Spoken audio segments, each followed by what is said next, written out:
Welcome to Beyond Flow. My name is Tammy, and this is Maria. Hi. We are your hosts, and we are here today to talk about one of our favorite subjects, candles. Why are candles such a big part of our store and when we originally started Flow Life, but also from a spiritual place? What do they mean? So we're excited to talk about that today.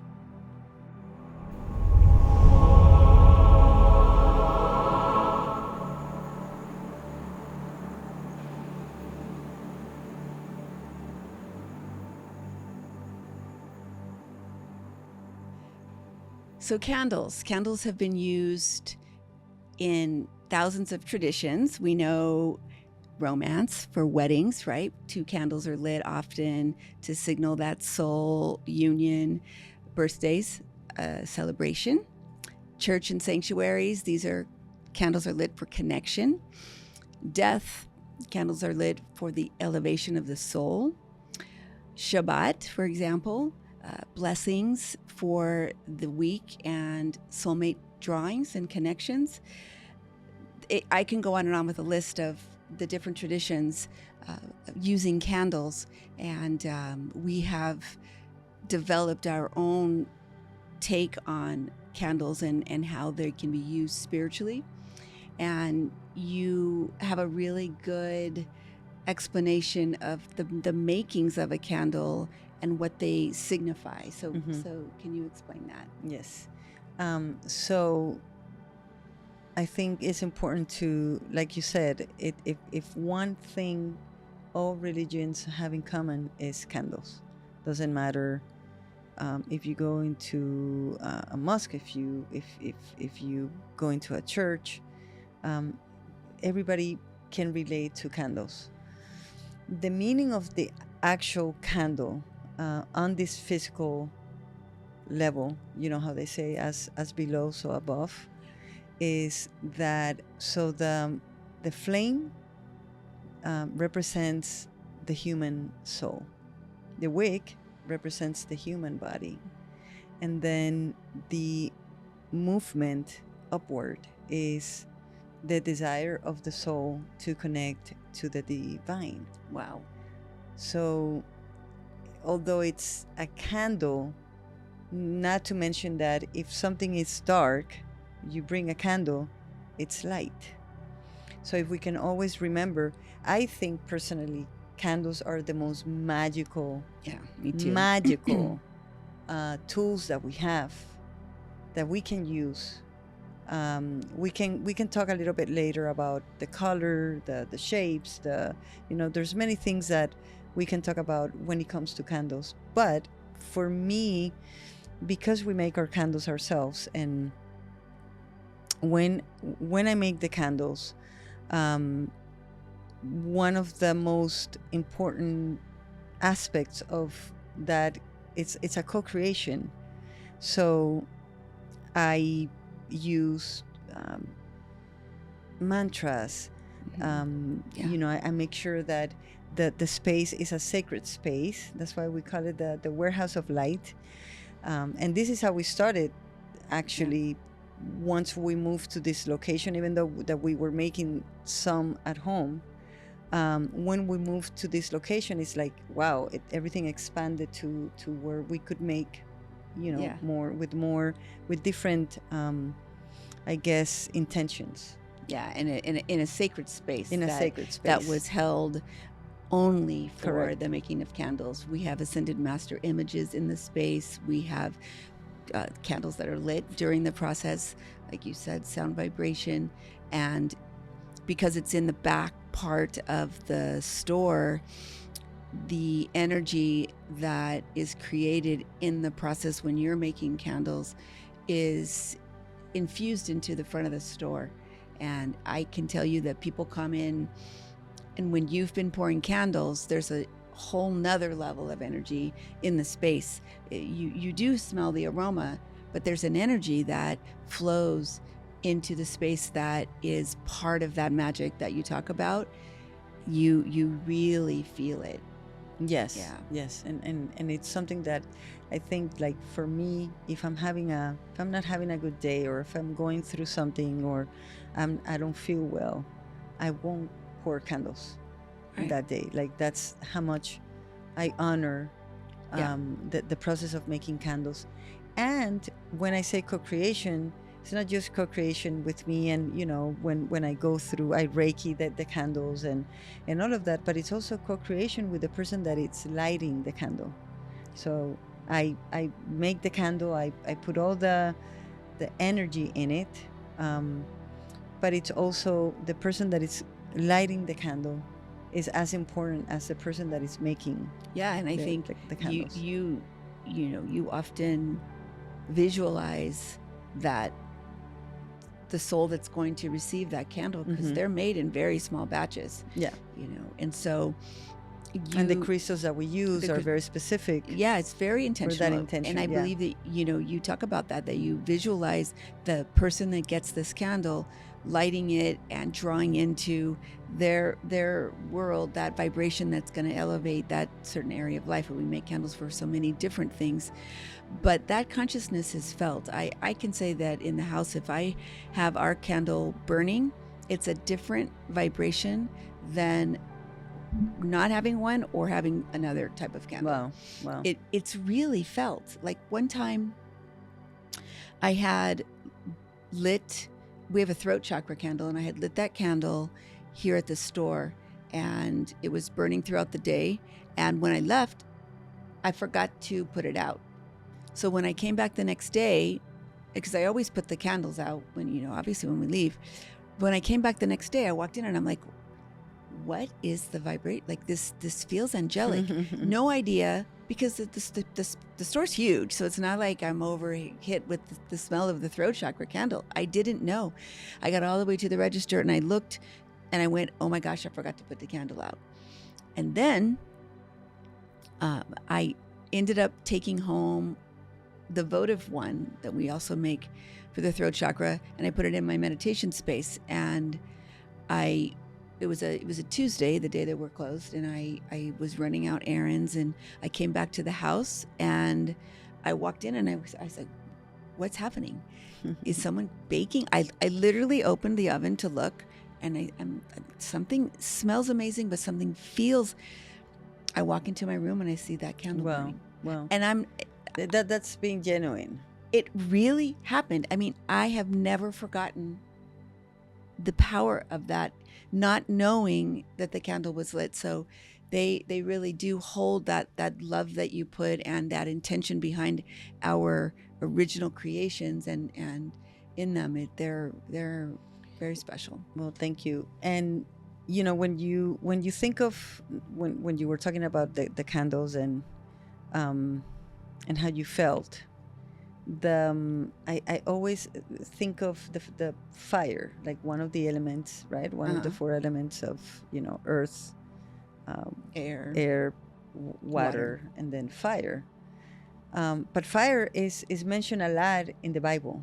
The burning bush, like and it was a fire that it didn't burn. I mean, it's not like it burned. It was contained. It was contained. So that the fire, when we are lighting a candle and we connect to the energy and the element of fire, you are actually connecting to the divine energy. That is why you light a candle. Yeah. It's not usually when you're lighting a candle, you have a request, you have a purpose, petition, you have an intention. So the way that I tell people to always light a candle is that you sit first. First, you're gonna sit in front of that candle with an intention. You close your eyes, because the reason why we close our eyes when we are making a wish it's because you want to disconnect from the five senses, right? So you close your eyes and you want to be in that space of whatever it is that you're praying for, that it's already always for the highest good, because you never want to pray or ask for something that Yeah. it's not for the highest good of Everyone involved. everyone including you. involved. Yeah. Right. Yeah. So that's one thing that I always tell people is to close their eyes and think of what you want to manifest, pray for it for the highest good, and then you pray for somebody else. Mm-hmm. And That might be needing that same that thing. might be needing or, that yeah. you know, if you're praying for prosperity, or you're praying for healing, or you're praying for love, think of someone in your life that they might be in need of whatever it is that Yeah. you're praying for. Yep. And send that energy, because that creates secretary. Yeah. That creates that full circle. Yeah. And I think that once we understand the magical power that there is in candles, we will light a candle every day. Yeah. Which I do. I kind of do too. That's why we always have them Yeah. burning here at the store too, because it really is intentional. Mm-hmm. The candle that we choose to light, you know, it's focused on an energy that we want to share, you know, whether it's healing or connecting to the full moon or the new moon or things like that. And you know, that's definitely it's a powerful energy, you know. I remember a story of one of our clients, actually two, but I remember one in specific that so she was having a little bit of a hard time, you know, getting pregnant, and we have a fertility candle. And I always tell people, this is not magic. Mhm. This is not, there is a yes, there is intention, and yes, you know, we put an affirmation, which, by the way, when we understand that affirmations, they change our cells. Mm. When you are doing an affirmation, is your cells in your body are already in alignment with that you're affirming. Yeah. That's why when we say negative words, the cells also Take feel that in. Yeah. those And hold that. and hold that. Yeah. So anyway, so she came, and you know, she was struggling getting pregnant, and I believe we recommended, or she probably grabbed the fertility, and I said, you know, this is just one very small part of your journey. But when you light that candle, visualize that baby already, like you're holding their hand. Yeah. If you want a boy, just, you know, visualize that boy in your life. Name that baby already. Yeah. And you know, she bought it, and then she came back later, and I think she sent you a picture of her in the hospital having the baby. Yeah. And I know she's married to like a very well-known person, which we don't have to go there, but it was for me, it was an affirmation almost of how powerful not just our intention, but we always need a physical action. Yeah. We always need to do something on this physical world to bring down the blessing. Yeah. And we often will, in fact, I think it's written on some of our candles, we have the instruction, but we tell people when you light a candle to light it for 1 or 2 hours a day. And people are like, but why don't we just light the candle and let the candle burn? And I think there's one instance which is more like when a soul has transitioned, but most of the time, the reason is so that you can, like affirmation, do it over and over and over and over again. So every day, it's 1 or 2 hours a day. Let's say it's a prosperity candle, and you're, you know, trying to manifest something, you know, at work, a promotion. It's not just a one-time shot, because our consciousness and our connection to that which we don't have is stronger than truly feeling and believing that thing we're wishing to bring in is already happening. It's already exists. We're just getting in alignment. But the lack mentality holds us. So if every day we do it over and over and over again, we are changing that consciousness of missing something to knowing that it's you don't already connect so coming. much with Yeah. the emptiness or the lack of it. Because the universe gives us what we feel. The law of attraction never changes.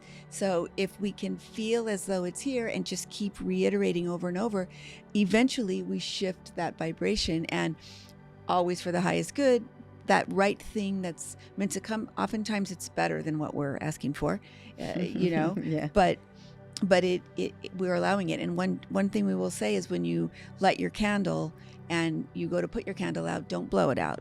There's an energy, as weird as it is with birthday candles, but there's an energy of when you use your own breath to put out that light that is directed to the upper world. It's better to snuff it or wave a card over it, or put something Like a on lid. top. Yeah, just to put that candle out, and then you'll relight it again. That's just a side note, but we've so many little. And one thing that I love about our candles is how every candle has been created pretty much either from something that we were going through, and or divine inspiration. Like I know you had, I think we mentioned that in one of the first episodes, that there's a line of candles. I think it was Metatron, Keepers of the Light, Soul Family, and how that came to you to create those candles. And then for me, I remember I was going through something, and I was trying to connect with my guardian angel, and all of a sudden, like I downloaded the prayer that we put in the back of, like, it's one of my favorite candles. And even the aromas, how we, it was almost like channeled. Yeah, absolutely. The aromas and how everything, the crystals, the herbs, everything relates very specifically to the candle. It's not random. Yeah. It's not decoration. It's true intention, and everything means something. And do you remember, we had a client also, and actually a couple of clients, that they would say, you know what, I use your love candle, and they're like, I don't think I want to burn it, because I'm getting all these like people guys from the past, guys coming back, which I thought, yes, the candle is just a tool, but how important it is to have that intention. Yeah. And be specific. Be specific. Be specific. Be very, which it leads to, even though we're talking about candles, but I think it leads to also how important it is that when we want something and we ask for that, we have to be specific. Yeah. Like I had a woman that, so she was asking for, she wanted to meet this man, and and, she will come all the time. And so she met this, I said, well, we have rose quartz and, the love candle. I think it's phenomenal. I love to burn it myself. Mm-hmm. And then she comes back and she goes, you know what? Oh my God, I love your candle. And I met someone, but I left one little, I guess, detail. And it was that I didn't ask for that man not to be married, so she, she was able to manifest that love. But, so we just have to remember to be specific when we pray for something, when we ask the universe, even if you don't use a candle, even if it's just you with yourself, with God, where we want to manifest something, just be very specific of that request, and then allow it to come. Yeah, absolutely. And we talked about this before, but in a previous episode, but remembering that when you are lighting your candle, that flame is burning to the upper world. The upper world is a perfected state of this world. It mirrors this world. We are the imperfect state on purpose. There's reasons for the duality here, but that perfected world is where we're sending that petition and that request upward to draw down that vibration that will align things to manifest. So that's sort of the power of that connection. It's like a stream of consciousness and communication to that upper world. And when we really think deeply about the process in lighting a candle and setting that intention, I think it changes everything. Yeah. You can really connect to, you know, that whole the whole process. And I know you go through a whole process when you're making the candles. Mm-hmm. You know, you have, and you usually don't want anyone around. You usually are, you're very, you do everything. You put the labels on, you know, you wick the candle. I remember practicing with a bunch of different wicks, and we wanted the cleanest burning wick, and we wanted to make sure that it burned correctly. It's not just, it's really not that simple. Mm-hmm. It took us years, actually. I mean, we started creating candles before we had Flow Life. Mm-hmm. And, you know, so when we finally opened Flow Life, candles were a very important part of our tiny little store in New York. But Mm-hmm. because the intention, it's, you know, it's such a great tool and such a great thing to work with. And did you want to say anything more about the creation process? Well, I mean, I think that the creation, I think we already said it. It's just, you know, it's just a very, for me particularly, it's very sacred. Yeah. What I do, because I know that candle is going to go to someone's house, to someone's business, to someone's life. In the creation, I think that it is the most sacred part of what I personally do. Yeah. And yeah, I think my biggest hope is that people can feel that when they light it, and hopefully for every desire that we have, either for ourselves or for somebody else, and for others, that it comes true. Yeah. So amazing. So yeah. Thank you. So we will be putting some links and information below about our candles and how to find them and see them. And this one candle we mentioned earlier is called Soul Family, and I wanted to read it to you. And this is one of the ones that was sort of a downloaded from a meditation that came. And this candle has been used so much, people give it to the people in their lives that they feel this connection. So it says, Soul Family, we were reunited once again. It felt like coming home. We didn't need an introduction. I knew you and you knew me. Soul families experience many lifetimes together, agreeing before returning to the physical form to support, challenge, and expand spirituality in each other through the human experience. When soul family members meet each lifetime, there is a clear sense that they already know each other.